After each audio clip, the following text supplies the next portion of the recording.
So, good evening, everyone. Thank you for coming, and I'm really sorry for the delay. We had a minor technical issue, and I'm sorry. Thank you, everyone who are joining us online. I hope you've received the new link, and I'm terribly sorry that we had this technical error. So I'm happy to see you here. What is our blockbuster event this month. And it is a panel discussion about which I dreamt for a long time, and I'm happy that we've managed to bring all these experts together that you are witnessing in front of you in flesh. And tonight's conversation is moderated by wonderful Dasha Afanasieva, with whom we had pleasure collaborating in the past. And Dasha works at Bloomberg now as a consumer goods reporter. Before that, she was a columnist at Reuters Breaking Views, specializing in Russia and Turkey. And that's how we met each other. Dasha contributed to our panel discussion about the freedom of press in Russia, and that was brilliant. Dasha is going to introduce other speakers, Elina, Max, and Nick, but I want to say that I'm really happy that you are here, and I'm grateful for your time. And I also want to mention Ben Noble, whose presence is actually here, because he helped me to bring this panel together. And I should mention that Ben is editing Maximilian's book, which is coming out in March, right? A little later, hopefully May. Oh, in May 2023. I'm also editing Nick's book. So. Okay. Oh, okay. Has it been announced already? Yeah, I mean, roughly, yeah. Okay. Well, it's the soft launch. Okay. Yeah. So thank you for coming, and I hope you enjoy the event. And I just want also to mention that Pushkin House, even after the end of this event, we are still open for another 40 minutes. So if you would stay with us, if our speakers have some time and energy, we can continue our chat informally, but we'll see how it goes. So thank you for coming. Thanks so much. Hi, everyone. Everyone can hear me, right? Great. Yeah, I just wanted to say a few words. It's already almost 11 months since the war began, and it's just, I think everybody can agree, just been really crazy and horrific. But we're here to talk about the economic war that started shortly afterwards, and the quick coordination of Western states in imposing sanctions on Russia. And we're here to figure out the degree to which those actions have been successful, and also try to agree on what they were even trying to achieve in the beginning. Joining us here in Pushkin House, we have Maximilian Hess, who is the founder and principal of Enmetana Advisory, a London-based political risk advisory firm. As we discussed, he's going to publish a book, Economic War, Ukraine and the Global Conflict Between Russia and the West. So we're looking forward to that. Also here with us in person, we've got Nick Trickett, who's a specialist on political economy of Russia and Eurasia. And he's also got a book coming out called Empire of Austerity, Russia and the Breaking of Eurasia. And then joining us via Zoom, we have Elina Ribakova, who directs economic research on emerging markets at the Institute of International Finance, and was previously a fellow at Bruegel. Hello, everyone. Thanks so much for joining us. So I think, one question that in the press doesn't always come across super clearly, because often people are really upset that, Russia hasn't completely folded in and of itself and completely collapsed. I thought that a good kind of sensible, slightly sort of straightforward way to start would be talking about what is it that, in your mind, sanctions were trying to achieve from the beginning. Let's start with you, Max. Great. Well, thank you to Pushkin House for having us. And I think that sanctions often are misunderstood and are seen primarily, including by political scientists, as aiming to do two things. Usually the sort of standard discussion is that sanctions aim to either force a regime to change its policy or that they aim to foster regime change. Of course, the two longest US sanctions regimes have achieved neither of these things on Iran and Cuba. In Cuba, we've had almost 60 years now. And so what I will say is ultimately I think those are things that even the Deputy Treasury Secretary who's in charge of sanctions policy, Wally Adeyemo, has said the U.S. would effectively like those things to happen. And I do think that the sanctions regime, although we are talking about something that is supported by Europe and even many non-European countries, we'll get to why the U.S. is so important in it later. But really, I think that sanctions, those are potential outcomes, but the simplest way to think about sanctions is through a framework of what I call geoeconomics, put forward a few years ago, that really structures sanctions as sanctions are war by other means, and they are an attempt to reduce the state capacity of the country that you are sanctioning without taking direct kinetic action against them. And I think that that's where we see sanctions in Russia's case in particular. The sanctions have gone after not only technology imports, but also the key banking structures, and in particular Russia's access to credit.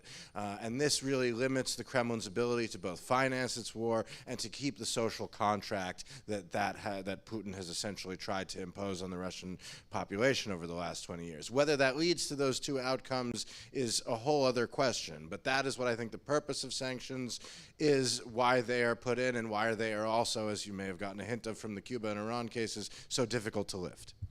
Nick, do you agree with that? Because, I mean, it definitely reflects the sanctions that Max mentioned, that, reducing Russia's ability to access credit. I think one of the ones that I was most taken aback by is over a weekend, the West basically halved Russia's war chest at that time by limiting its access, freezing its central bank reserves.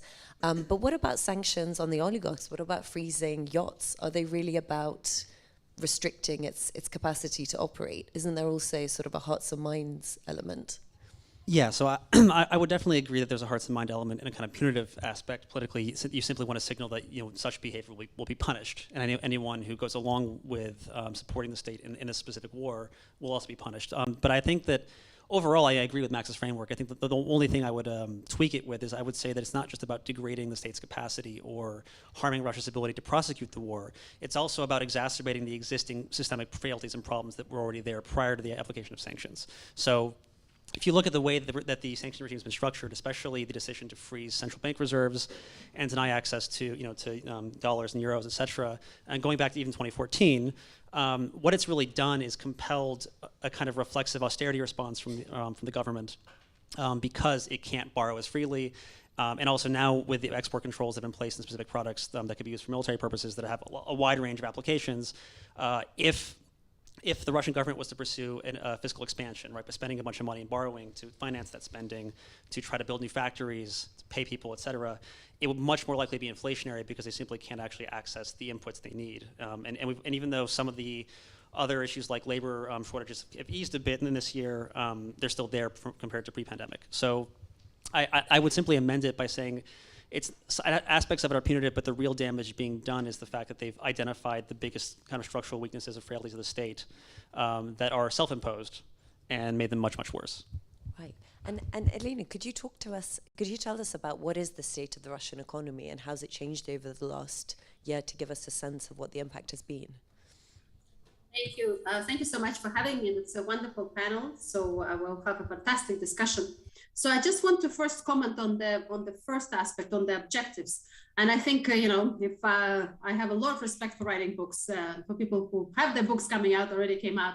And if I were to write a book, I would hopefully write a book about the need to have a coherent framework. So we have the economists and we have political scientists and sociologists sort of on this panel, but we'll lack a coherent framework that puts it all together. So we have national security, foreign policy, economic objectives, objectives to change regimes, but we don't have a framework. What are the tools that might help us achieve these objectives? And what are the measurements of success, or in monetary policy transmission mechanism, for example, in this framework? So I think this is the key problem, that we don't have a link between the objective tools and then the measurement of the achieving of those objectives. So therefore, when somebody asks me, are sanctions working? I can respond in a very narrow sense, economic sense, because that's the only way I can measure any impact. So the impact so far has been definitely on the real economy and on the medium-term outlook. And Russia is, on the surface, is not very integrated into the global economy. It's not very surprising, though. It's not South Korea, right? It's not integrated in the global, highly sophisticated value chains. It's mostly a commodity exporter. But where it is integrated, it is very hard to find alternative suppliers in theory. And also it is integrated in some smaller ways. For example, agriculture is dependent on the foreign seeds sort of being brought to Russia in order to sort of have the next harvest for the next year. So there are these little sort of choke points or glitches where the Russian economy is dependent, even though if you were to look at the indicators like the import-output tables, it is one of the least integrated compared to the other OECD economies or other developed or emerging markets. So with that in mind, we do have the medium-term impact on the economy because the sectors, they are finding it's difficult to find alternative supplies. However, if we think about Russia the way we thought earlier in spring, where there was expectation that the financial sector sanctions will lead to some sort of financial sector pressures, and we saw them for first 3 weeks, but that will spill over from the financial sector crisis to the real economy. And we didn't see that. And in that sense, Russia's preparedness, the Fortress Russia, the central bank work before and during the crisis have played a critical role in terms of arresting the sort of the negative feedback loop that we saw, for example, global financial crisis. Russian authorities managed to avoid that. And therefore, the contraction is not as pronounced immediately. So I think that's one important aspect why we didn't see as much of a contraction as we were forecasting early and expecting early. Another important factor is that after a lot of discussions, when we realized that the financial sector sanctions by themselves are not enough, we need to take a harsher step of actually going after the crown jewel, which is energy exports, oil and gas, which account for more than 50% of Russian exports. Well, those sanctions haven't taken place yet. They've only taken place in December, and the next round of the petroleum products will take place in February. So we cannot assess a measure of sanctions which actually haven't taken place yet. So we will see that this year. And then sort of just to conclude in terms of the impact, we've had the 2022 of coming together and announcing these wonderful packages, oftentimes highly coordinated, which is exceptional in terms of multilateral coordination. So they're moving on to the 2023. This has to be the year of implementation. If sanctions are not implemented, if people are not sufficiently afraid that, being in the gray zone is okay, or maybe avoiding purposefully sanctions is not okay, if they do not get the message, and the only way they can get the message is harsh implementation, well, then what are these packages worth? We were not going to see the economic impact on the Russian economy. Just, that's really interesting, but just circling back, picking up on that, it is true that there were forecasts, I think you guys might have forecast like 15% contraction. Indeed, 10%, yes. JP Morgan had 10% contraction, and now for last year, we're looking at 3 to 4%, which is, when you compare it to what we're going to be dealing with in the West, having not started a war, doesn't sound so bad. So could you speak a bit about how they managed to break this feedback loop, and how, you touched on it a bit, how the thinking has had to change so that this, it's real economy stuff, it's the stuff that's possibly painful for Europe, for the US themselves? Okay, so I think it's important here to break down the measurement and the actual impact. So on the measurement front, we have those who have worked on with Russian statistics for a long time. GDP is one of the weaker measures in the Russian statistics. Of course, Russia stands out compared to many other emerging markets in terms of having used to have high transparency on the balance of payments, fiscal data, a whole range of indicators, including some of the sort of high frequency indicators on the real economy. GDP was never an indicator that we had a lot of faith in. And even in the sort of good years, more transparent years, a few percentage points GDP distortion was not uncommon, whether it will show up in the sort of in the error term, or it will show up in the sort of exaggerated investments. This was really not uncommon. Especially inventories tend to move very counterintuitively during crisis in Russia, which to me is also an indication maybe it's some errors gets incorporated into the error term, into the into the investments and inventories term. So we have seen also the stories of the Ministry of Economy maybe appointing somebody directly to Rosstat or massaging the Rosstat data. So again, so even in the best of times, the GDP number is somewhat weak. Then we have seen since the Putin's ambitions of the national project, again, sort of try, you know, a little bit more revisions to GDP, bringing maybe 1 or 2 percentage points higher GDP numbers exposed. So therefore, sort of looking at this recent history, to me, the expectation that this year, that by at least a few percentage points of GDP, it's likely overestimated, it's a reasonable assumption.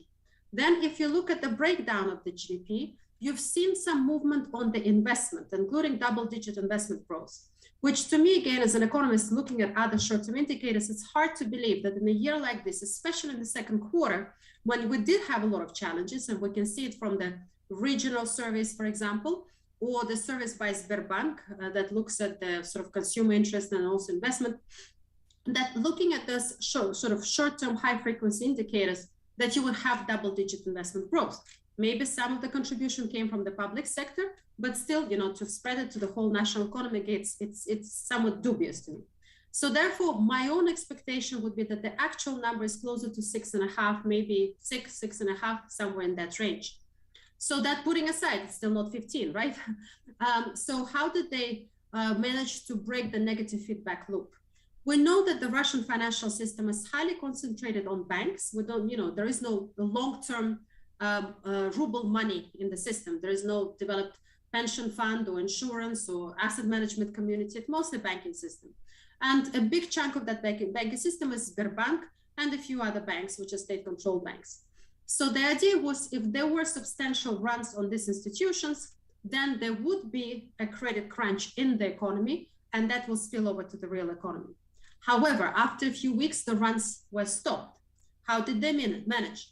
Well, first, the preparedness, the cleanup of the financial system that took place by Governor Nabiullina after she joined in 2013-14, sort of the cleanup of a long sort of list of a financial institution, and since strengthening banking supervision has definitely improved the credibility of the system. Introduction of inflation targeting, again, has improved the credibility towards the central bank. I think semi sort of authoritarian setup where the governor or the central bank can call the banks, especially Sberbank, and say, look, you have to increase rates. That ensures almost immediate monetary transmission mechanism. That also helps. And I think the fact that during the crisis period, they were not shy about more than doubling the rate on the domestic ruble deposits. They also provided liquidity support as much as needed. They also had a standing instrument in terms of providing foreign exchange support. Of course, with the sanctions, they couldn't use it as much.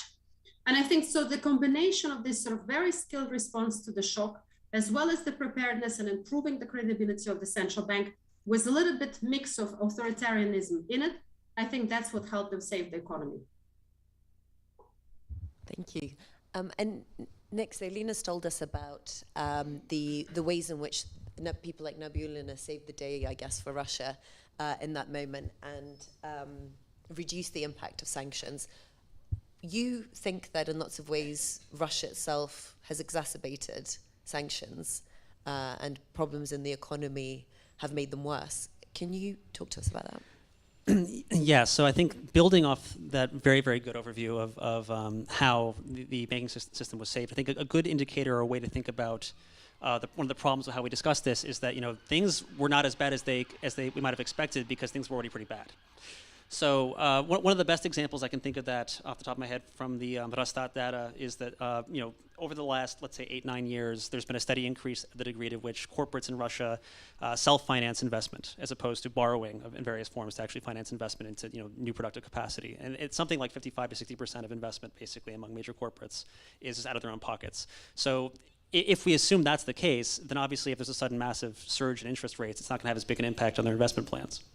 So, and actually, we can see a similar, you know, preceding kind of example. In 1998, actually, the Russian default was not as negative for the corporate sector as expected because so many transactions were conducted in non-cash barter transactions that actually the interest rates didn't really matter as much. So obviously, that was a very different context today, but the point being that things being really bad can actually be a buffer in situations like this. I think another way to think about it is that the same kind of policy framework that's generated so much stability or macroeconomic stability, particularly in terms of the ruble exchange rate, but also fiscal stability, et cetera, over the last 2 decades, also occurred in an environment where there was systemic underinvestment in productive capacity, and as we're seeing the continued dependence on imports for a variety of strategic inputs that might have been localized had there been stronger demand. And so, for instance, if we think about import substitution, which has been bandied about for most of the last decade in Russia, it would have been far more effective had they pursued that in the 2000s when there actually was a consumption boom. Obviously, pursuing import substitution when demand is really weak is a bit of a nightmare, especially when you inefficiently use subsidies, which is the kind of main instrument through which they try to support domestic industries. So, the fact that economic growth in GDP terms, as rough a figure as it is, was already like 1.5% a year annually by 2013, before any sanctions had been imposed, and those problems were structural in nature. I would argue that that really what's happened is a kind of steady doubling down on the kind of policy framework that basically petered out by 2008 when it came to actually producing growth. So yeah, so in the last year we've seen a big step back and kind of a further intensification of austerity, which has kind of been the dominant policy of most of the last decade. But even before then, even going back to the 2000s, you can see kind of antecedent indicators that would be the future of the Russian economy. And what does mobilization tell you about all of this as well? Because it was already a population problem, and now lots of men have either left the country or been mobilized. Yeah, so I think a way to think about it is that the regime currently cannot actually properly mobilize the Russian economy because of its structure and its problems. So to use the labor example, for instance, the fact that when you pull out, let's say, 0.4% of the labor force into conscription, that's going to have a big impact. That impact is, of course, lessened if you maintain a bunch of slack and actually allow for underproductivity. So, and 1 million people men left as well. Yes, though many of them are still working for Russian companies from abroad. So it's actually hard to assess the net impact. And now there's obviously a back and forth in the Duma over how to tax them to get that money back. But regardless, I think the way that I would frame it is that in the current conditions, true mobilization would be highly inflationary, right? If they spend a bunch of money, it's going to generate a lot more inflation, and they're terrified of angering pensioners and people who live off fixed incomes that are obviously highly exposed to inflation. So that's a massive structural problem. And then in terms of the other thing about the labor market in Russia is that if we go back to 2021. In the third and fourth quarter, the economy, per the official indicators, was overheating for the central bank. So it was actually a problem that that things were going so well during the rebound in 2021. And one of the best examples of that was that construction companies were basically stealing each other's labor to finish their projects, and then someone would come around and try to bid for the same guys, mostly migrant laborers, but not always, to finish their project. And there was a back and forth in a lot of cities over that, right? So we're not living in those conditions. The point being that if the economy was run hotter and run in such a way that allowed companies to justify the investment into productive capacity, which would then require more labor, more inputs, and so on to produce the things that they're having a harder time getting from the West, they wouldn't actually be able to manage conscription as easily, because suddenly anyone sitting just refusing to work becomes a much bigger problem. So in many respects, they're kind of stuck in this really awkward place where the best option they have politically is to fight a war badly, as opposed to properly mobilize an economy to actually fight a war. Wait, so that labor is actually more productive in being completely useless as cannon fodder than it is in factories? I wouldn't say it's more productive. I would say that it's easier to manage politically the fallout of less productivity and a kind of weaker economic outlook and situation. Well, arguably, I guess that's the root of all of this and why it began in 2014. But speaking of the sort of the dampeners, Max, do you think that I guess we talk about it sitting in London as if the West is the world, and I think especially in the newspapers and in the media, we forget that most of the world hasn't actually sanctioned Russia. Most of the world is neutral in this war. So how has that dampened what the West has been trying to achieve? Well, I'll begin my answer by taking a step back at first, right? And I'm always very hesitant to say these things, especially with my accent. But there is a lot more unipolarity in the world now than I think people give credit for. You know, there was Fukuyama and the end of history idea in the 90s, and then, of course, a lot of things to disprove and downplay that.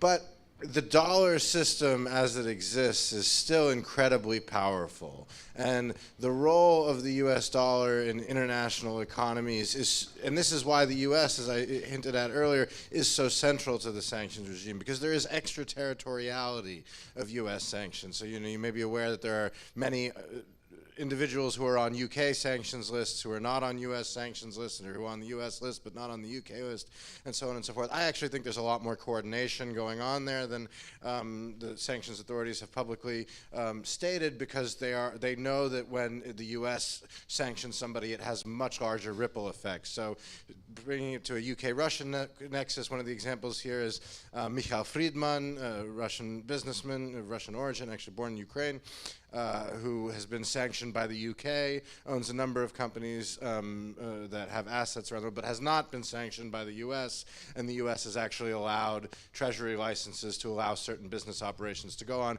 even after there were reports in the Russian media, not the UK media, because of reporting standards, that Friedman had been arrested here in the UK.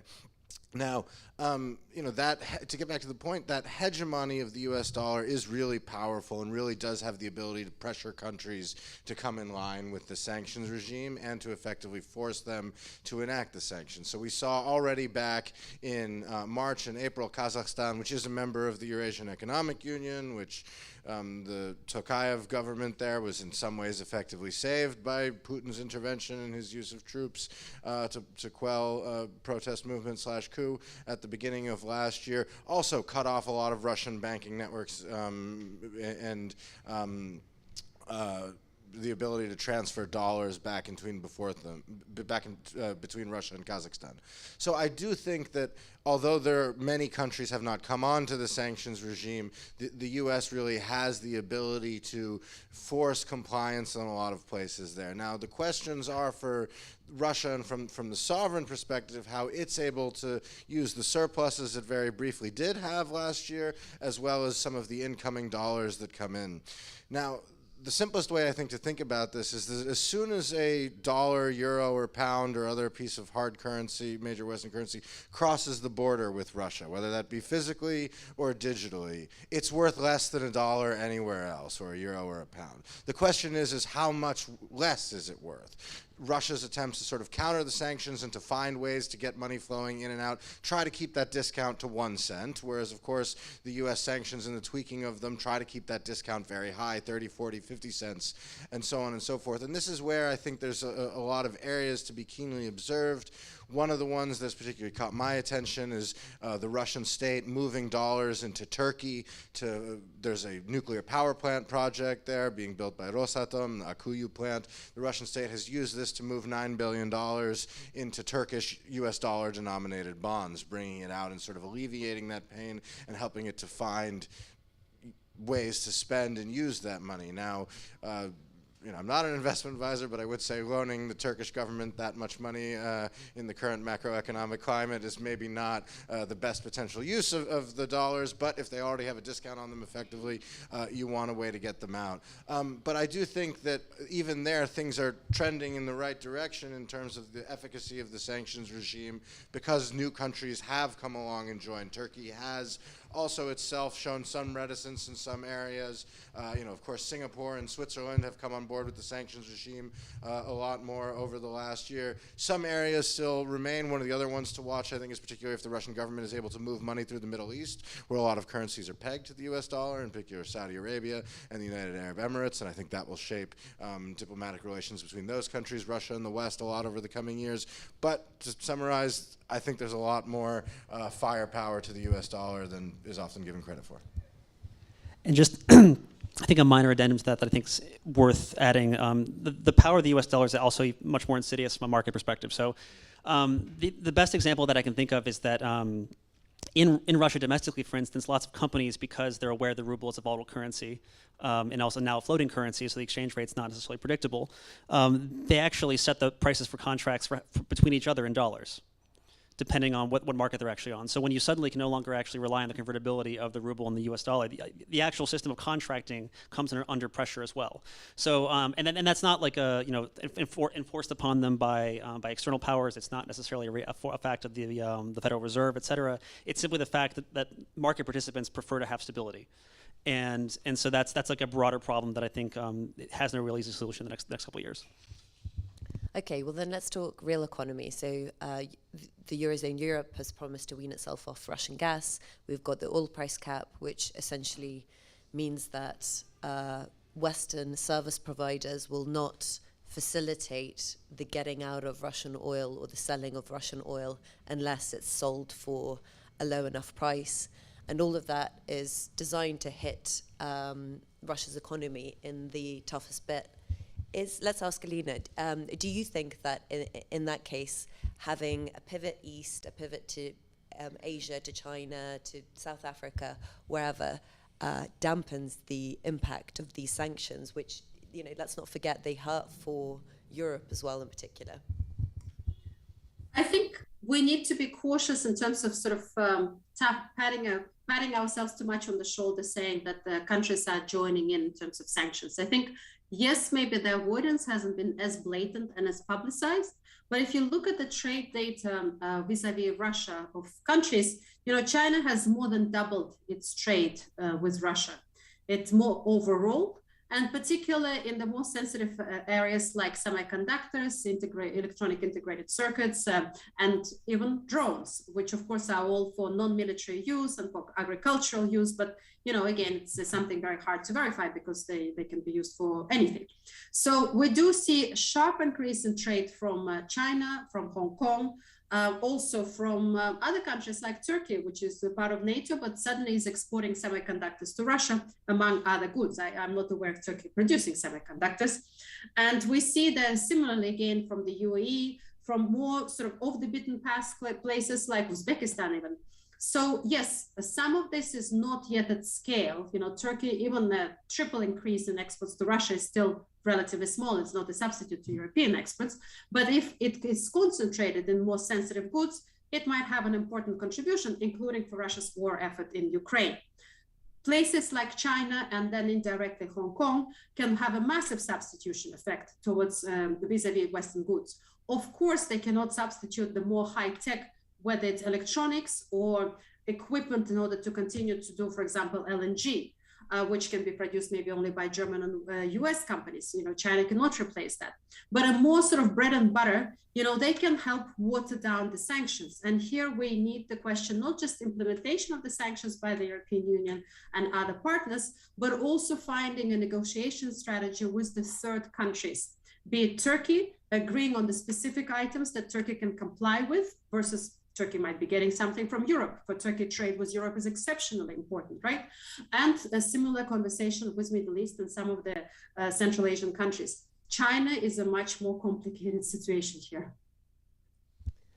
Yeah, I just wanted to hone in on the microchip aspect, and then we'll come to Nick on oil and gas, I think. But with microchips, it was really interesting, I thought, when the big US sanctions against microchips were announced.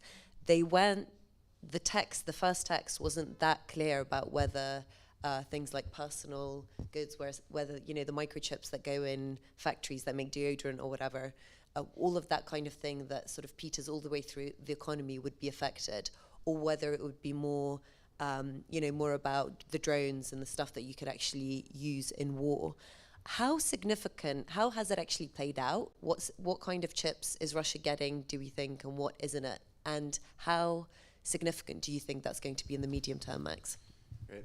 I think that, on the sort of chip front example, there will always be the ability to smuggle certain technologies, including consumer technologies. There's no way that sanctions can fully stop that. They haven't in other sanctions regimes in the past. We spoke about Iran as one of the most sanctioned countries for a long time, and, Western chips showing up in the Iranian drones that have been used to attack Kyiv and other cities in Ukraine by the Russian army. So I think those will get through. The really most important important ones there are the sanctions on the lathes and the actual construction of these chips, and how barring Russia from the potential to develop its own industry. You know, people may recall the Yota phone and some of these ideas for Russia to develop its own smartphones in the past. And I think that this gets to a point that I would tie into Elina's comments as well, is yes, of course, you know, there are plenty of people still trading and the like, but at the fundamentals of this economic war, and what differs it from the trade wars that we've seen with China in recent years, at least in my view, is that it really is one about the plumbing and the underlying international monetary system. China is broadly happy with that. They just want to be on top rather than the US. And so what their trade with Russia, including in these chips and the like that we're seeing, I hate to give such a pithy comment, but the Soviet Union had lots of international trade with countries around the world as well, right? Didn't do much to promote stability in the end. And of course, the deficits that built up were a huge factor in the 80s instability. And so, you know, China's happy to do this trade with Russia and to increase it, but it's not giving Russia new credit. We've seen the Chinese development banks, they're shut down. We've seen China, you know, has now held on for almost a year, dragging its foot on the negotiations over the Power of Siberia 2 gas pipeline, knowing that its negotiating position is even stronger than it was when it negotiated the first one after the 2014 initial invasion by the Kremlin of Ukraine and annexation of Crimea. And I think that we'll see those same factors play out with chips and the like, right? You know, they'll be happy to sell consumer technologies in, you know, why not smuggle a few iPhones via whatever route, get them into Russia, where they, you know, now sell it almost 100% more than they do internationally. But, you know, is the technology going to get there? No. And is that going to lead to stagnation and affect the state's ability to invest, develop, and build new technologies, particularly on the defense front? Yes, it really very much will. I mean, surely the counter-argument is that the economy wasn't that high-tech, or that it wasn't on the trajectory to be a super efficient economy. They had a productivity gap and weren't that high-tech, Nick. Yeah, so I think that the best way to think about it, what Max is saying, and I generally agree with, is that, that it increases the relative cost of maintaining what they already have. And they can't actually make it better, right? So if the idea was to try to replace dependence on imports of major know, used in defense systems, which, I mean, admittedly, most of the defense industry is ultimately domestic in Russia, but like they're obviously key inputs they import. You know, that was already difficult enough in prior circumstances. Now it's not going to happen for sure, but it's going to happen because they're going to be cannibalizing parts from other consumer goods. You know, like most infamously, the example given with washing machines, breast pumps, and refrigerators via Kazakhstan. We can't quite verify a lot of that stuff. I think when you look at the more anecdotal data that we have available about people's demand for repair services for those goods, it does suggest that a lot of those goods are probably going to the military. But I think the other aspect of it, going back to the kind of commodities point, which ties in a bit with having the resources available to actually build up, you know, like more of a domestic industry to kind of replace these imports. I think that we are setting too high a bar if the idea of an effective sanctions regime or policy framework for commodities and denying Russia commodity revenues relies on a complete ban on imports. I think when you look at the actual cumulative effect of discounts.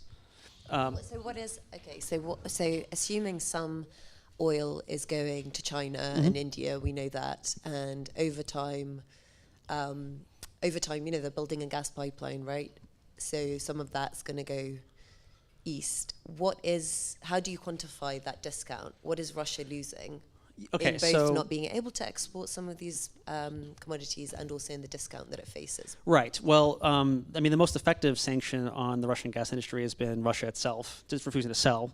So, I mean, that's not like a policy choice the West made. It's simply the fact that they've decided to make thousands of kilometers of pipeline useless. And I think adding to that, I mean, if you look at the capex involved, the actual spending involved in building the new export infrastructure to China to replace what's been lost in Europe, which also is not really in the cards, but obviously let's hypothetically say that's possible. Every time Gazprom lays a pipeline outside of Russia, it costs about 1/3 of what it costs in Russia. So there's already a massive issue of efficiency of capital use domestically. So they're going to waste resources because they have to pay off contractors, et cetera, who normally profit from these projects. And also by the time they get to market and finish building the pipeline, let's say 5, 7, maybe 10 years away in some cases, they'll already be behind. I mean, the demand outlook will look totally different, and we'll be talking about peak demand. So on the gas side, they're in trouble. The oil side, it is absolutely true that the price cap is working, but only in a partial capacity. So Urals blend is the main export blend from Russia. It is trading at a significant discount, far beyond what we expected the price cap. ESPO, which flows via pipeline to the Pacific, is not. That's primarily, I think, a political reality, that, and also the fact that a lot of refiners in China have actually just gotten used to using that blend. But also, like, say you're an Indian refiner, you're probably getting called from the government saying, make sure China doesn't actually snap up all the oil because we have to keep Russia happy. So there's a bit of a back and forth there. But the thing is that the actual fiscal system in Russia, the way they tax oil, is set to the Urals blend price. So if they were to try to make up for the massive loss of revenues that's now taking place, they would have to do it by setting it to ESPO. So suddenly all these oil fields that are operating, producing another blend that are struggling, are being taxed at a higher level, even though the actual oil they're selling is cheaper. Well, let's talk about that, about the fiscal budget, because yes, they're taking a hit, but they're also, as you mentioned, love austerity as a policy choice. And so they're still managing to spend, I don't know the numbers, maybe you have them off the top of your head. Not the exact numbers. A lot on, I did read this, on financing the war. So you guys do sound quite positive in terms of the effectiveness of sanctions, but we're still in a state where financing the war and taking a lot of what in the West or in a country that had, officials that you elected and that you could unelect would be unfathomable. Yes, so I think this is where it becomes a political question, and I think a good way of talking about the ways in which Russia's successes and failures are kind of shape problems for it now because of the sanctions. So since 2014, one of the main kind of success stories, if you want to call it that, in Russian politics and fiscal politics in particular, was the reduction of the budget's dependence on oil and gas revenues. The problem, of course, is that if you reduce dependence on oil and gas revenues, that basically means you have to get those taxes from elsewhere, and usually that's consumption taxes or income. Obviously, consumption and income is falling right now. So the main thing that's actually been used to reduce the state's dependence on oil and gas is weak and weakening structurally. I mean, retail turnover, for example, for the last year is down about 10%. And it might trend down lower depending on how far real incomes fall. So those types of revenues are falling, and there's no real good offset other than soaking the exporters you have left that are making money, namely oil and gas, by taxing them more or extracting more money out of, say, the coal industry, which is really struggling because a lot of Russian coal exports, to China included, are selling at discounts as much as 50% against market prices, or to tax the metallurgical sector more. And of course, metals from Russia are also trading at discounts of 10%, 20%, sometimes a little bit more. So the point being that these companies are like the logical source of these revenues, but they are operating with much slimmer profit margins and having a much harder time actually investing into the production or sustaining their production, because they also can't predict what the demand will be on the market for their goods if people importing them don't want to be associated with them anymore. So it's the kind of thing where it takes a lot of time for that to really feed through, but we're starting to actually see, I would say, a bigger fiscal effect in terms of the sanctions regime on Russia's ability to kind of maintain the budget. It's really interesting. Max, what do you think about redirecting energy? I mean, the sort of one point that I wanted to make on that is that, of course, the West faces its own risks from Russia's ability to use the energy weapon, as it has been called, and as Nick mentioned, I think some of the biggest damages to Russia's strategy came from itself misunderstanding this. So, last year, one of the big moves that it made to try to keep ruble convertibility open and to ensure it was open was this demand that Western energy companies pay in rubles for Russian gas. Now, the reason for that, in my view, was very simple, because they had to do it through Gazprombank, and then therefore there would have to still be a limited amount of convertibility, at least between euros or dollars from Europe and the ruble itself. Now, Russia's politicization of some of the other pipelines and the shutting down of gas transfers through Poland then really stopped the efficacy of that, and we actually saw very quietly at the Western Christmas holiday around the 25th of December last year, Putin actually rescinded the order imposing that. But the sort of one other point I want to make is also the U.S. Treasury Secretary, Janet Yellen. She just began a trip this week to Africa, and other Treasury officials have made similar comments around Pakistan, which has its own fuel issues. But it is very much not in the U.S.'s interest or in the West's interest or in Ukraine's interest for all of Russia's oil and gas exports to immediately be cut off. That would cause huge price spikes, and that would cause real damage to Western economies and the ability to continue to support Ukraine and cohesion around it. So you have to manage that very carefully. So Yellen, she said just before her visit, we're fine with African country X, Y, or Z actually buying more Russian oil, just so long as it happens under that cap. And actually the biggest beneficiaries in this case, so even though they're not on board with the sanctions regime, they're broadly happy not to take action to go around it, are India and China, which are now locking in these discounts on the Russian oil and gas that they're buying. And the Kremlin is losing by getting less revenues for them, but it still has to get them out to someone somewhere. So I actually do think that the strategy there, it would be very foolish to say sanction success means no more Russian oil and gas is flowing, because that would damage the West and Ukraine, I think, more severely very quickly even than it would Russia. So that's actually a great segue to what I wanted to talk about next, which is trying to throw it forward. And one of the interesting contexts of the West trying to do all of this is that we have been dealing with 40-year highs in inflation and spikes in lots of raw materials. Elina, I wanted to ask you, how has the macro picture changing? Now economists are saying that we're past peak inflation. Is this do Western governments have more room to impose harsher sanctions on, for example, the metals market or other aspects of Russia's economy that might heat up the economy in the West? Or are we still in a position where someone like Joe Biden is going to be very reluctant on putting any extra pressure on the American consumer? Well, I think it's twofold. One, what you're mentioning, inflation situation. I think it's the stabilization in inflation numbers and some appearance of inflation topping off, but also sort of that is giving you more sort of centrality, more evenly distributed, more sort of in distribution closer to the mean. So we're removing these extreme tails from the scenarios in terms of what the Fed and the ECB could do. And I think that is already helping a lot on the markets. So a big story of the last year, a little bit over last year, was not only the fact that there was a supply side shock from the commodities, but also that we were coming out of COVID and we underestimated the strength of the consumer coming out of COVID and the spillover to inflation. Also, there were serious questions about the credibility of the central banks, the Fed and the ECB, and the risk of unanchoring of inflation expectations. And on top of that, you got the supply side shock. And I think that's what produced that sort of like a unique storm, like sort of combination of effects that resulted in the storm. And then, of course, the market was misunderstanding the signals from the central bank. Are they going to sort of jam on the gas and go as fast as needed for as long as needed? Or are they going to be wary of the economy? And I think this sort of high uncertainty and sort of the fat tails, the high risk of very sort of unpredictable sort of on both sides scenarios, I think that's what was particularly unsettling for the markets. Now that there is a little bit more sort of clarity that maybe we'll do extra 25 basis points or not, or maybe we'll go to 50 basis points or 25, but it's no longer the big debate, where exactly the rates are going to end up. And I think that's definitely giving a bit more leeway for the authorities to press harder on Russia.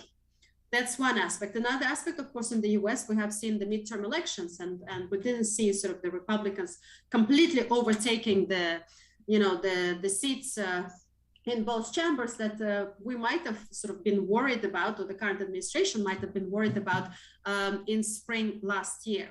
So I think definitely that is giving a lot more confidence. But I think it's important for us to move on to other potentially sort of exports of Russia, like whether it's metals and mining or arms exports that Russia is doing to India, to Egypt, to Vietnam, to Africa. They're also making money there.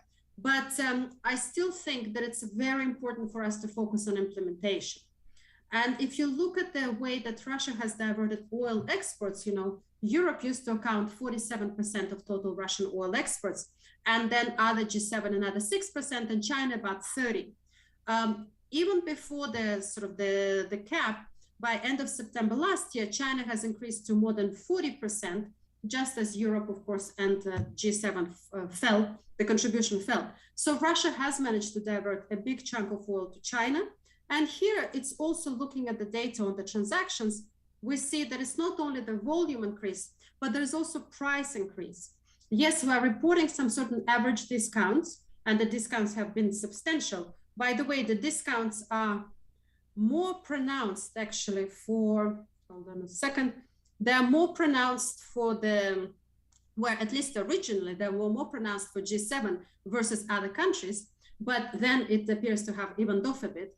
But also we see that there is a substantial volume and success in rediverting this trade. If you look at the petroleum products, that is different. Russia hasn't managed to move the dial in terms of where it exports petroleum products.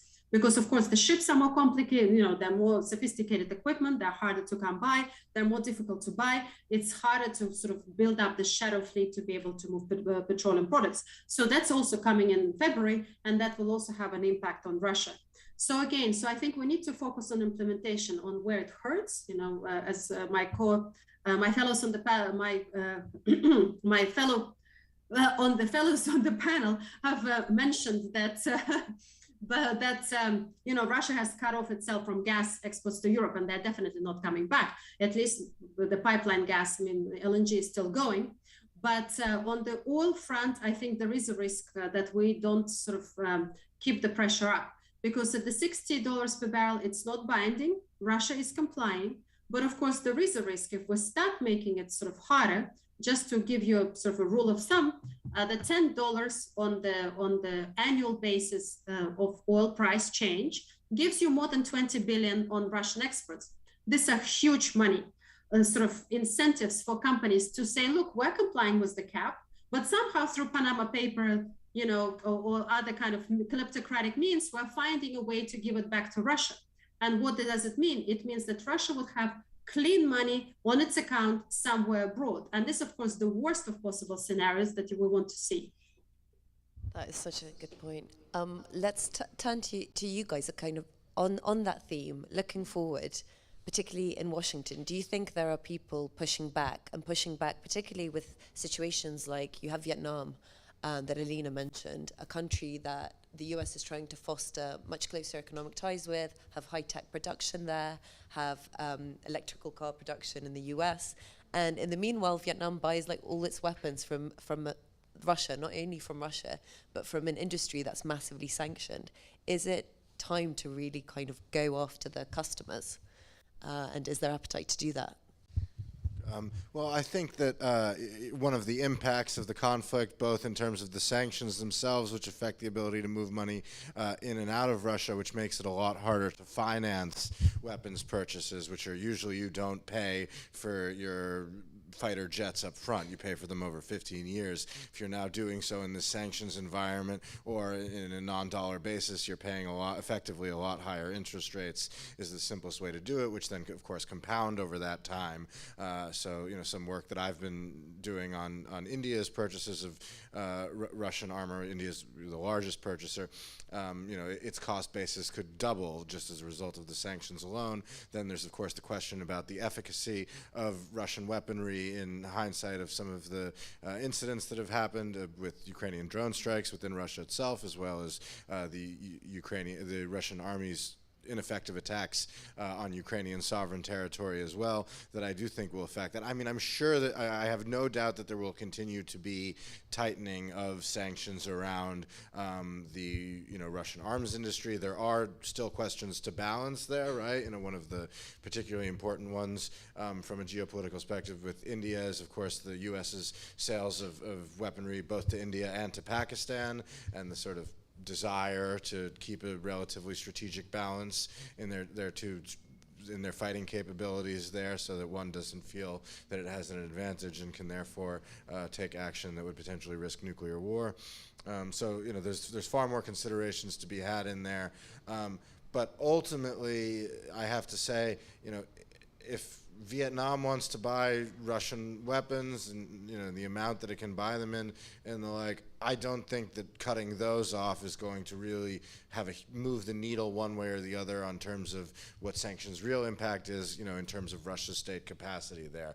The sanctions already around the tech and the like will impact that more. One area where we're going to see it that is connected to the military, but obviously isn't immediately military, but the same technologies, and in Russia the same factories are often involved, or at least the same corporate structures, is the aviation sector, where of course, almost 85% of planes in Russia are leased from the West. It is now effectively expropriated those, but the maintenance and the servicing of them is impossible under the sanctions. The export of chips for Russia, to which even the Sukhoi Superjet, the sort of new program that they'd built up over the last 10 years, try to build them, is reliant on Western technology, and will really, it won't be an immediate collapse, but right now there's no way that Russia will have an aviation sector in 8 years, and they need to find an answer to that solution, because a country like Russia, you need that. I mean, yeah, the broader point I sort of wanted to address is there appetite to diplomatically kind of push the envelope and to take risks and to risk upsetting allies in order to tighten the screws? Or is it the opposite, that, is the story going to go away, and are evil lobbyists in Washington going to untighten the screws? Yeah, the screws? yeah. I mean, it's a mix of both, because I think the basic problem you have is, and I can add a little bit more about why I don't think they're effective. But the basic problem you have is, anyone you're trying to tighten the screws with is going to demand something from you. So then you have to go back to Congress and say, okay, well, we have to give them something else. We have to give them a more advanced weapon system, et cetera. And that's obviously also its own nightmare that you have to unpack and navigate politically. So I think from an executive perspective, it makes sense that the Biden administration would be pretty cautious about that. I think that Turkey is the best example right now of something that you go back and forth about every week in Washington about whether or not we're going to sell them X fighter jet. But I think the other problem is that we already had the CAATSA sanctions, right, in 2017, 2018, trying to start going after defense export earnings for the Russian defense sector, with the idea being that Russia's military modernization program, which begins in earnest in 2011, was financed in part through exports. The idea was that essentially exports would help offset some of the demands on the budget and offer a kind of indirect subsidy. In the current war conditions, the defense sector is working flat out to meet the demand for the war. The defense companies don't need the money. They're not particularly worried about the earnings right now. There's plenty to keep them occupied at home. So I think that from a kind of just a basic cost-benefit perspective, there's not really much gain doing it for that reason. Got it. Well, I think we should come to audience questions, and I'm happy to jump up and lend the mic if that I can or you can do it. You just choose who's going to be. No one wants to ask a question? I've got more. Excellent. Hi. Is this working? Yes. Everyone seems to be agreed that the dollar is still king, but people have been talking for years about how China may supplant or produce a rival to the dollar. Why hasn't that happened, and when is it likely to? China still has a closed capital account, right? So there are capital controls on how much money you can move in and out of China. So as long as that remains there, the yuan renminbi will not be a challenger to the dollar system, because in times of crisis nobody will flee to Chinese assets, as we saw both after the 2008 and 2011 global and European financial crises. Where did people flee to? Dollar assets. After the sanctions earlier this year, what happened? The dollar hit 30-year highs at the end of the year. So you have sort of that anti-fragility built in, because people have resilience in the system and because money can move in and out freely. Personally, I'm very critical of a lot of the sort of takes in recent years about dollar. The dollar has gone from being roughly 80% of global reserves to about 70%. The 10% that has replaced it, however, has not been pounds or euros, although those would apply too, but smaller currencies like the South Korean won, which did liberalize its capital account in that time, or the Swedish currency. And the reason is those are currencies that they're ultimately dollars by another name. They have central bank swap lines that they can tap in times of crisis. China has a 20 or 30-year strategy for getting there, and I think that's one of the key reasons why we haven't seen it act so friendly as perhaps Putin would like, is because it sees Russia's actions as more of a threat to its long-term strategy than an opportunity to improve its position. Now, the question is will that remain the case over the coming years? that is a very important one to monitor. I don't see any indications it's changing now, but that will be where a lot of attention will be at talks like this in the future. Yeah, I think that's a small additional point. Beyond the capital controls issue, also China would have to run a persistent current account deficit. In other words, it would have to import more than it, so it would have to import to actually meet its consumption needs, right? Obviously, you've seen a kind of compression in that over the last 10 years, 15 years in China since 2008. But in general, that an economy that is importing that much looks very different than an economy that China has. And the U.S. consumer economy, obviously, for example, in the 1980s, when kind of dollar hegemony really cements itself, gutted industry. Because of the strength of the currency for a variety of other reasons, right? Imagine that happening in China politically, and then ask yourself if you think that's actually feasible, given the current arrangements. The answer, obviously, for now at least, is no. So there would have to be some kind of massive political change also to be able to hurt the people that have benefited most from how China's grown. Yeah, and that's why I think, and that's, I one of the arguments that I make in the book is actually I think that the Kremlin has been a very astute player of a lot of these issues, whether that be in building up its, treasure chest, war chest, as we spoke about earlier, or in some of the really fancy stuff of tweaking the language of its bond contracts for borrowing in the West. But the one fundamental mistake that I think they made is, you hear and you get it from counter heterodox thinkers in the West too, saying, this BRICS alliance is going to come and create a new monetary order and the like. Even if there was political congeniality or cohesion amongst those countries, which there isn't, Brazil, Russia, India, China, South Africa, except for South Africa sometimes, these are countries that all run massive current account surpluses, and you need a deficit market to take up that sort of currency swamp and become one. Europe actually helps that because of the euro-dollar system, so in some ways supports U.S. dollar hegemony, but unless they can drive a real divide and sort of get Europe or major European countries on their side, or have the craziest Trump acolytes dominate the next government, none of that is going to happen anytime soon. So I think that threat is very much overblown, and in some ways I think dollar hegemony has strengthened over the last year as a result of this economic war.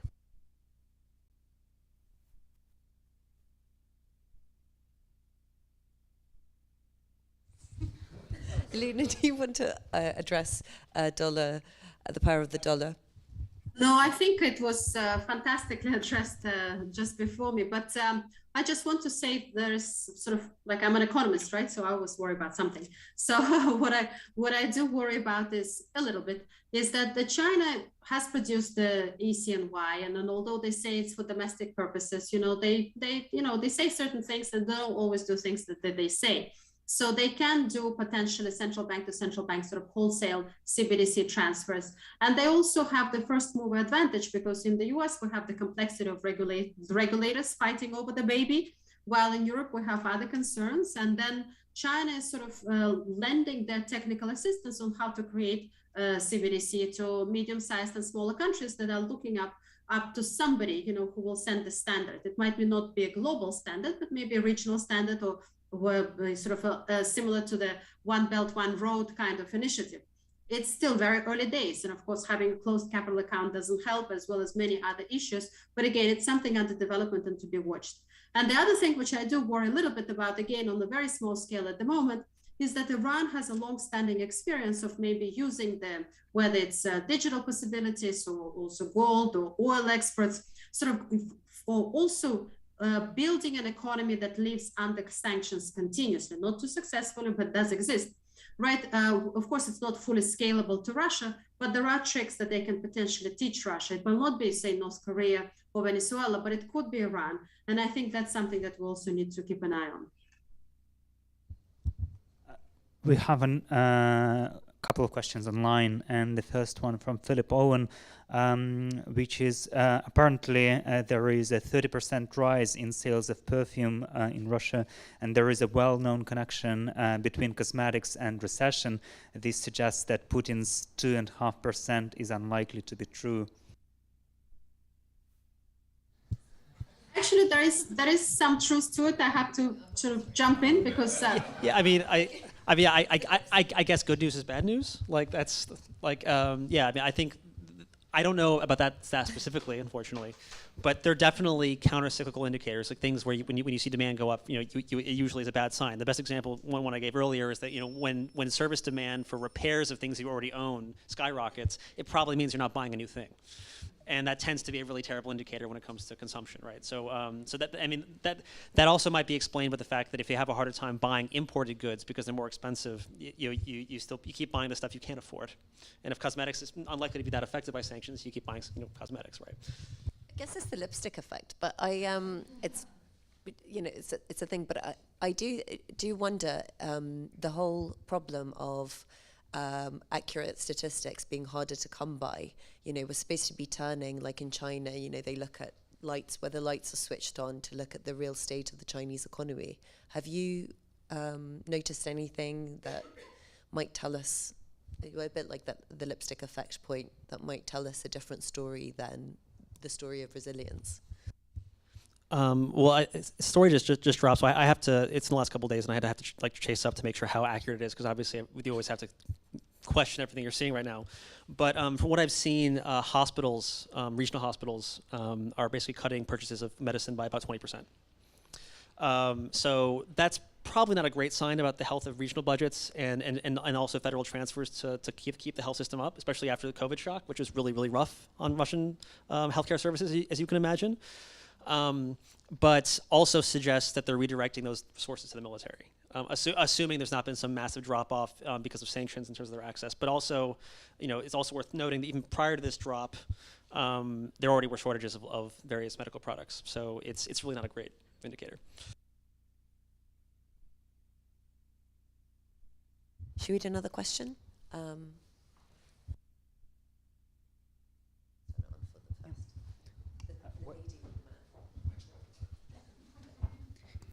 We take both questions and then. Yeah, let's do that. Yeah, let's.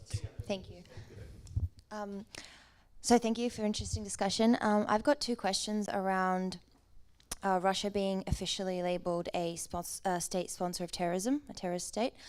The first question is, why is the US government stalling on this when Europe has gone ahead with this label? And the second one is, how will this affect the Russian economy? How will this affect its trade partners and their relationship to Russia? And how will this impact it differently to sanctions? Thank you. Thanks. Question about whether Putin will use the oil weapon. And I'll preface it by saying he used the gas weapon. There were no sanctions on Russian gas. Putin cut off the gas step by step. I think quite clearly thought it would bring Europe to its knees, change European policy. Completely failed. Today, prices are 60 euros per megawatt hour. That's like a fifth of what they were at the end of August. And I think there's no real issue. I mean, we're past the worst of it in terms of European energy. Storage is going to be very high at the end of spring, so storage fill won't be a problem. Next summer, forward price for next summer are very low. So, gas weapon, even Putin, who's definitely not getting briefed by the smartest people at Gazprom and gas. He thinks he knows it all. He's deciding on his own. It didn't work. What about the oil weapon? It hits the US, which the gas weapon could never have done. And, it hits Russia itself, of course, but, you can cut off Kazakh oil. Can you do something in Libya? And then can you also reduce Russian crude oil? Because Russia does have the capacity, and there's a crude issue and a products issue. Maybe it's more targeted on products. Russia does have the capacity to send global oil prices very, very high. I've said this within my company. Nobody buys it. But I'm really worried that he's going to, in an aggressive way, in a way, it's like going nuclear without going nuclear. Use the oil weapon, drive oil prices way up. What do you, all three of you, think about that? Very briefly, I have to say I'm not too familiar with all the restrictions that would follow from the state sponsor of terrorism designation, except for in court proceedings in the U.S., where it does make it easier to attach claims against the Russian state. But my co-panelists may have their own thoughts on that. On the energy weapon, the oil weapon in particular, I consider it a very real risk that Putin will use it. I don't think we should rule it out, and I think that that has formed a lot of the thinking around the oil cap structure. What I would add to your very useful question and comment was that, of course, and I feel Nick may have more to add on this as well, that Russia has, of course, a very delicate dance to do with Saudi Arabia, its key partner in OPEC Plus, and Mohammed bin Salman, who I certainly don't think is a more morally upright fellow, and who, of course, it's important to remember, is also invading his neighbor brutally and not facing any of the consequences for it. And I think that's a tragedy, and that the West should do more about that. But what I will say on that is that so we saw a brief spat between Russia and Saudi Arabia over their oil market share back in 2020, and that's what drove, some of you may recall, the oil price briefly to negative for a day around I believe the 20th of April of that year. So it has a real delicate dance to do there, and Saudi Arabia could pump a lot more, could rapidly change its approach and blunt the Russian oil weapon, and I think Putin wants to sort of continue his dance with Mohammed bin Salman and maybe even hope that he can drag him further away from his pro-U.S. position, which I have to say the Saudis are the absolute worst allies, and I have no understanding for why the Washington consensus continues to support that so much, but hey, they spend a lot of money. Nick may have more to add on that as well. Sorry, how do you really feel? This is now a therapy session. Yeah, so regarding the state sponsor of terror designation, I think the basic answer is political. Once you apply it, it's really, really difficult to remove it. So it makes it virtually impossible to negotiate some kind of end to sanctions if Russia was willing to actually leave Ukraine, for instance, and cede Crimea back. The best example that's Iran, because obviously now you have that in the discourse. Any single time you try to do anything with the easing of sanctions in D.C., it's a nightmare. So I'm guessing that that's their calculation regarding that specifically. Now, in terms of the oil weapon, I would say that instinctively, Russia can't afford to use it because gas was a bit more performative. Gas has historically never been nearly as important for the budget. Obviously, the astronomical price levels made it much more important for a time, but that's not like a sustainable, durable reality. And also, the oil jobs and in revenues for regional budgets are really huge. And obviously, regional budgets in Russia are always a bit of a nightmare. There's always the panic that there will be a run on essentially regional debt. And so that's another aspect of it I think to consider as well. But in the event that they were to try to do something, so I think Libya is not the best example because production is always yo-yoing up and down, and it's a relatively small band of production being affected. But let's say they were to shut off the taps and see what happens. Last time there was a shock of that magnitude would have been 79, and oil demand declined for 4 years in a row. So there would be a market side response, and that's at the same time EVs are shooting up. So suddenly EVs become more cost competitive, and at the same time the U.S. has some leeway still with reserve releases, even though that's an imperfect solution. You might see a change or an acceleration of change in policy regarding Venezuela to try to boost output by about 1 million barrels. Let's say 'cause Chevron keeps promising the moon. We'll see if it ever happens.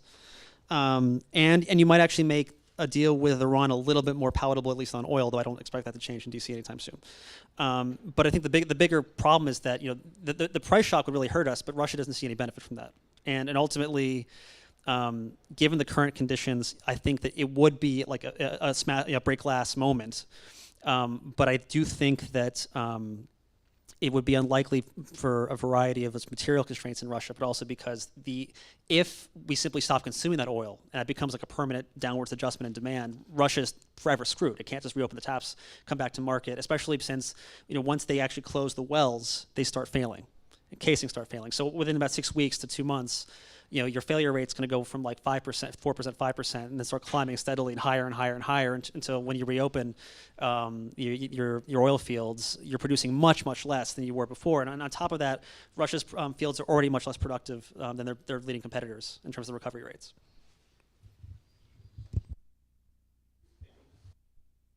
Elina, your thoughts? Well, I would only add that Russia has a history Elina, could I add to that also the impact if the oil weapon was used, what would it feel like on the budget, etc., and in Russian macro? So I would just add that Russia has a history of not being successful about using contra sanctions, and it's hard. I'm cannot come up with an example where Russia could successfully use any even limited leverage it has vis-a-vis countries against the war in Ukraine. So I doubt that oil again will be too successful. More than 50% of oil is now going to China and India.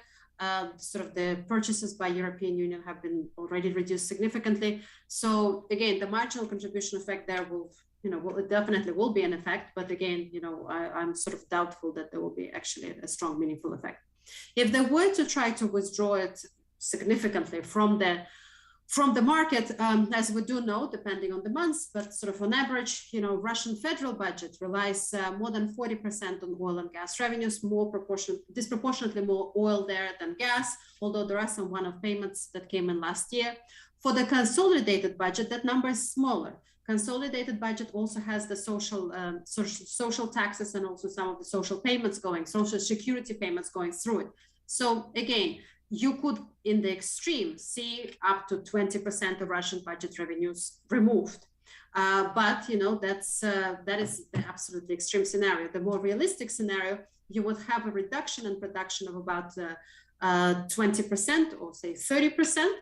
And that will have an impact, of course, on the budget of the reduction of maybe sort of 1 or 2 maybe percentage points of GDP and revenues. This is not as dramatic. Of course, if you're looking at the oil and gas exports for the current account, next year, of course, we'll have a reduction from the 200 and almost 30 billion current account surplus that we saw last year. But we've also seen times when Russia had very small current account surpluses. Of course, negative is a challenge. We've only seen it on a monthly basis because nobody wants to invest capital into Russia, particularly now. So therefore, it's exchange rate has to quickly adjust because there is nothing else on the other side of the balance of payments. So if you have a current account deficit. So yes, it has an important shock on the economy. It will have an impact on the budget. It will have an impact on the real economy as well as on the ruble. But again, it will not necessarily mean that Russia's economy will disintegrate within months and the war will be over. Thank you. My question is maybe slightly different. I was very interested in Elina's first, when she first said that you believe there isn't enough or consolidated conversation between politicians and economists when sanctions are coordinated. And in fact, all our conversation today is very self-contained. The way you defined sanctions and the function of sanctions to start with was immediately to kind of thwart the war effort, basically by starving the sort of government in material terms. But surely there are other aspects, political aspects that the sanctions have to consider. Even, I mean, there's probably a lot, but just to say, you don't want to create a situation where down the line Russia is a complete monster.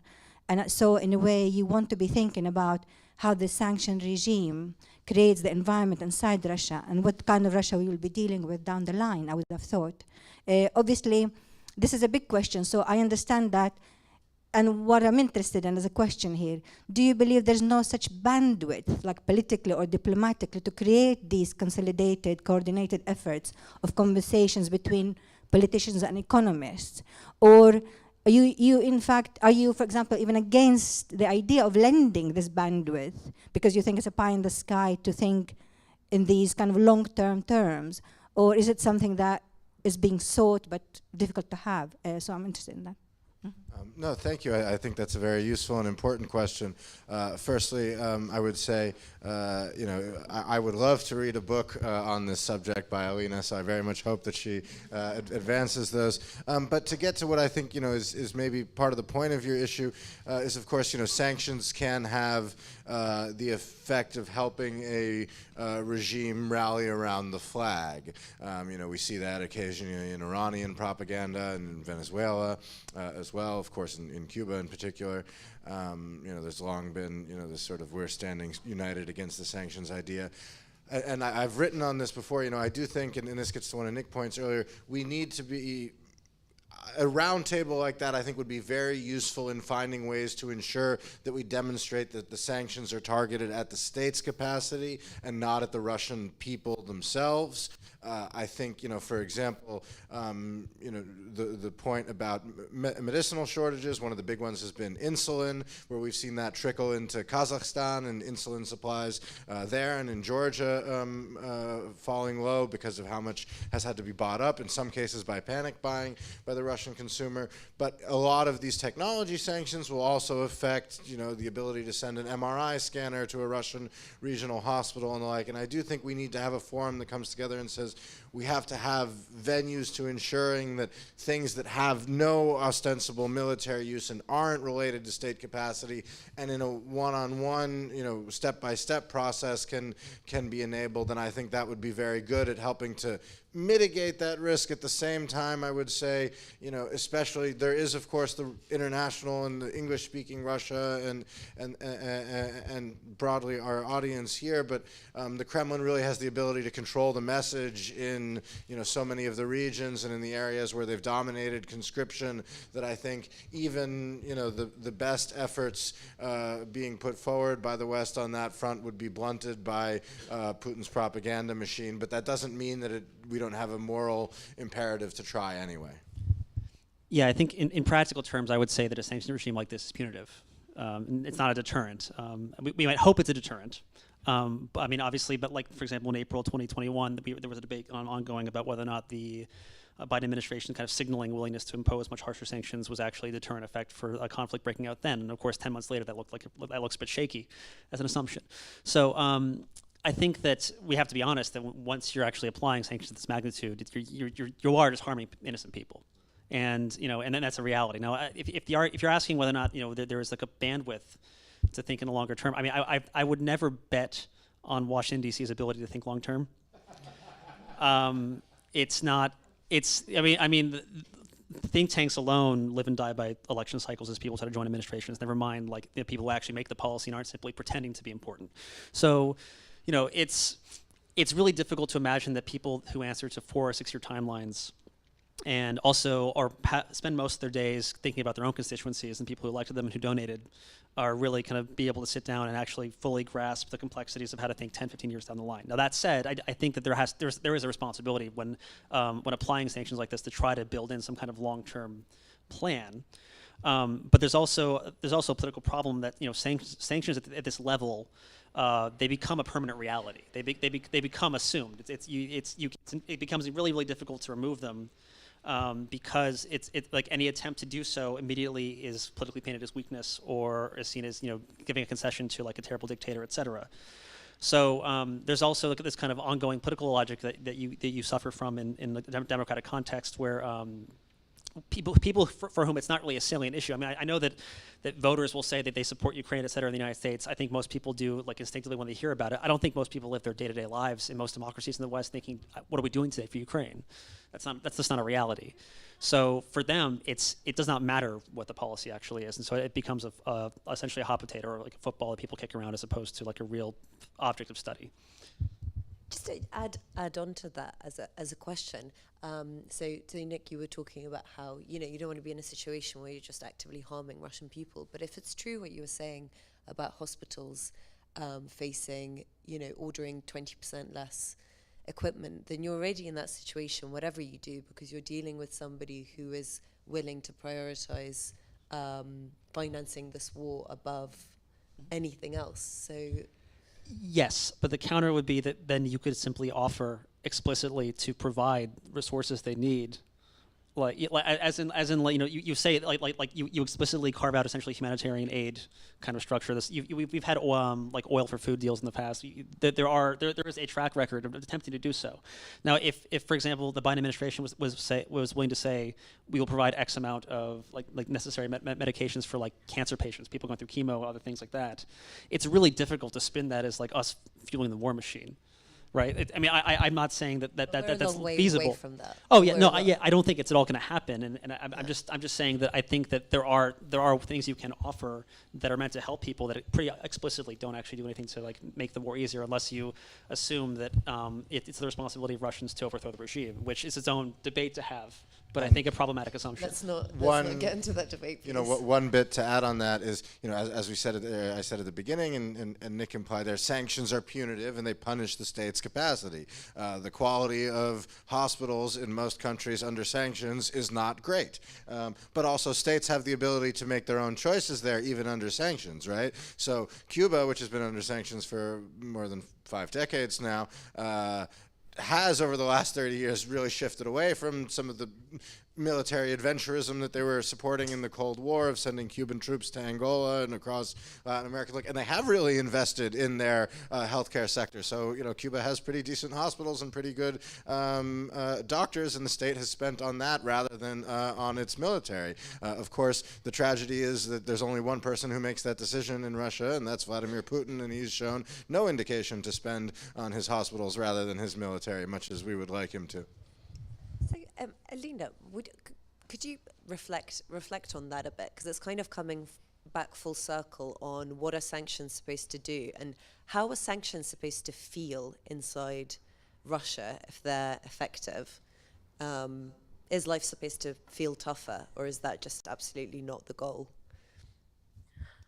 Well, unfortunately, there isn't the distinction right now being made. You know, I think it is a punitive measure that is punitive across the board because we had to do it quickly. There had to be a response. And because the response is coming from the financial sector sanctions and export controls rather than the military response as in direct confrontation.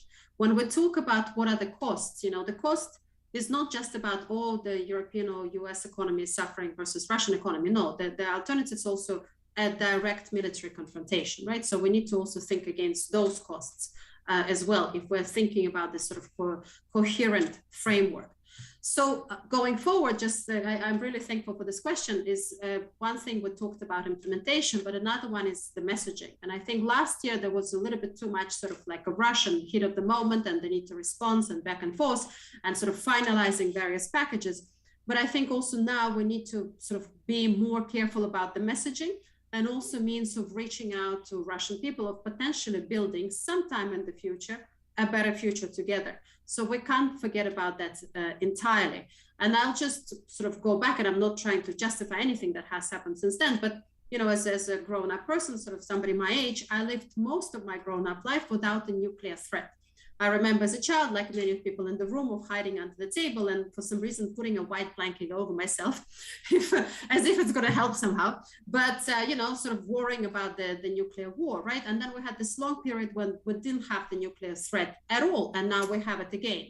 And then I'm thinking, what did we do in the 90s that we didn't sort of manage to succeed in terms of bringing more of the civic society in Russia, more of the education about the democracy, not just about wild capitalism and the sort of and some small, relatively small IMF programs that happened at the time, forcing Russia to repay the debt. Maybe now, as a taxpayer, I am thinking maybe I should have been willing to forfeit some of my GDP in order to prevent me from having now the nuclear threat, right? So I think it is very important to think about the long run, and maybe the regime change will not happen soon and maybe take a long time, but sometime in the future, that I hope there will be a country that we will be able to engage with again.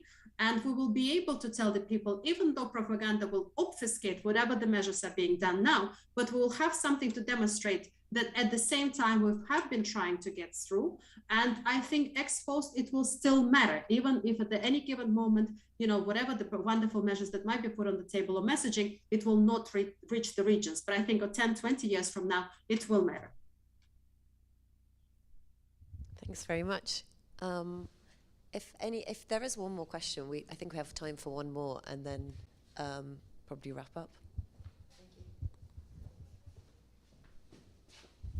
Thanks. I just wanted to ask about, it's not sanctions, but it's consumer brands and Western brands, like famously have been, you know, closing their operations and leaving the country, and just kind of that to me has been something that has been quite noticeable, I think, for the Russian on the street, and actually kind of sanctions on other areas of export you don't actually notice in your daily life, but shops being closed and changes on the high street you probably notice more on a day-to-day. But obviously I expect that the impact on the wider sanctions is, or on the economy in particular, is very negligible.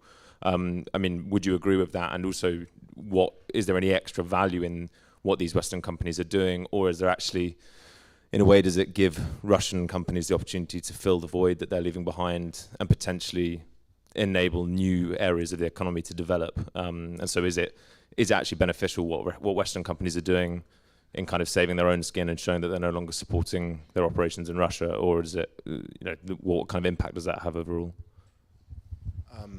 In some cases it varies from company to company. Of course, we've seen the rebranding of McDonald's and Starbucks and their local subsidiaries, and those have been mostly taken over by individuals who are seen as close to the Kremlin, probably rightfully so, in terms of how that will affect the quality of the food and the brands. I mean, that's a question over the long term. I do think it will have an impact. I very much don't subscribe to the sort of Thomas Friedman-y arguments about the McDonald's Golden Arches theories of peace and the like. I think that's been disproven for a long time. So what I will say about some of these companies doing it, a lot of it is simply PR. They don't want to get a hit from it. And one of the ones that we see, perhaps even more so in the light industry sector, where they worry less. People don't usually write about Michelin tires on front page of the Wall Street Journal, but McDonald's is easy to write about. But they've undertaken things like where they sell their local subsidiary to a partner for a nominal 1 ruble. And my suspicion, although I can't prove it, is a lot of those include buyback agreements for them to go back into the country in the future if things do normalize. So we saw that there was the prominent Yale study from the Yale Business School, not its political science school, a few months ago, and that they've been updating on all these companies withdrawing and the like. I mean, ultimately, it will have a real impact. I think some of the more important ones in terms of just the quality of things aren't the ones that are high street companies like McDonald's and the like, but around the sort of consumer product sector, the German companies who are very big in that, like Henkel and the like, it will cause an inflationary pressure because a lot of those products will ultimately end up being re-exported to Russia, and there have even been a few examples of that coming through friendly countries. We talked about Turkey earlier, but a lot of it on the light industry side is my main point. I think some of it is with the view to potentially going back in the future. I'm not saying that I think that's likely, but there's no real cost to them doing so why not? Yeah, I think two other things to add to that is that one is that it wasn't a huge hit for most of these companies because Russia really hasn't been a growing market for many of these things for really a decade or more in some cases. So for them, it's like, why not just abandon it? It saves us the ball ache, and we'll look better elsewhere, and our equity valuation will take a hit. I think the other thing to consider, though I agree that the short run there's a bit of a shock effect and there'll be some negative kind of after effects, is that the consumer retail space, restaurants, food retailers, and so on, that's actually that has a competitive basis in Russia. Like there are actually some decent domestic firms, right, and there is competition, etc. Now, obviously, the problem right now is going to be how do I get money, and how many people want to pay to go out and all that. So it's a nightmare to open anything new. So in that sense, it's a huge problem because of the recession currently taking place. But in terms of their ability to actually replace some of these brands, I don't think that's necessarily as big of a problem, in the longer run. I miss Kroshka Kartoshka. Mr. Hamburger? Yeah, just 2 cents from me, though, supposed to be moderating. Lots of companies have said that they'll leave and they've not been able to. I think that's, and lots of companies are just still there doing business as usual, which the Yale study has a good rundown of. Elina, would you like to add anything before we wrap up? Yes, I think there's always a risk of having a biased sample when you're trying to do statistical analysis. Somebody has just put something over me, which is not my chart. 1 sec, sorry, we're just, hold on a sec. We're just getting your picture back up. No worries. You're back. So I think it's important not to have a biased sample when you're doing statistical analysis. And we know that Leave Russia Project and Kiev School of Economics have extended the Yale study using the tax registration numbers of Russian companies rather than just announcements. So that study now is more than 2,500 companies versus Yale study, which is about 1,400 companies. And if you look at the industry by industry and also have it on Twitter, there are actually very few industries where you have more than 60% of companies leaving. you have actually disproportionately more companies, disproportionately, but I'm saying that you have more often companies exactly either staying or what they say is a weight category. So you have leave, wait, and stay. And when we run sort of Bayesian analysis on these different groups, what we find is that the consumer cyclicals were the most likely to leave, which I'm sorry, when you're expecting a recession and low consumer incomes, and as we already said, low consumer incomes for years already, it makes all the business sense to leave and you don't stand much to lose. At the same time, you have the more heavy industry outside defense and aerospace and automotive, but other industries, including energy and natural resources, those companies actually appear to stay more frequently. Then we also, if we try to do, instead of a multi-class classification of sort of wait, leave, and stay, but we do a binary classification of where we group the categories stay and wait together, statistically, these two categories appear to behave like one, which might be the case where the wait is just a different way of saying I'm staying. So I think we need to be careful in terms of extrapolating too widely, saying, well, a lot of companies are leaving, and this is of course, many companies are leaving, but still for different reasons. In some cases, financial sector industry or oil and gas sector companies, they have to give a permit from Putin himself in order to be able to leave because Putin would like to have hostages. Other cases, there are many other sort of reasons why companies maybe cannot disentangle as quickly as they would like to, but nonetheless, in many sectors, we still have companies staying in Russia. Fascinating stuff. I think thanks very much for all your questions. They're really, really interesting ones, and for the answers. Thank you. We've got Max, Nick, and Elina. Thanks very much for joining us, and thank you for having us. Dennis, thank you for having us. Really good. Bye, Elina. Thank you for joining us. Thank you so much. Thank you, Elina. Thank you, everybody, for coming. I just wanted to repeat that we are still open for another half an hour. So, Max, Nick, and Dasha, if you have some energy left, and thank you. That's been brilliant. It's been such an exciting discussion, and I hope to see you at our next events. Our next political discussion is actually taking place.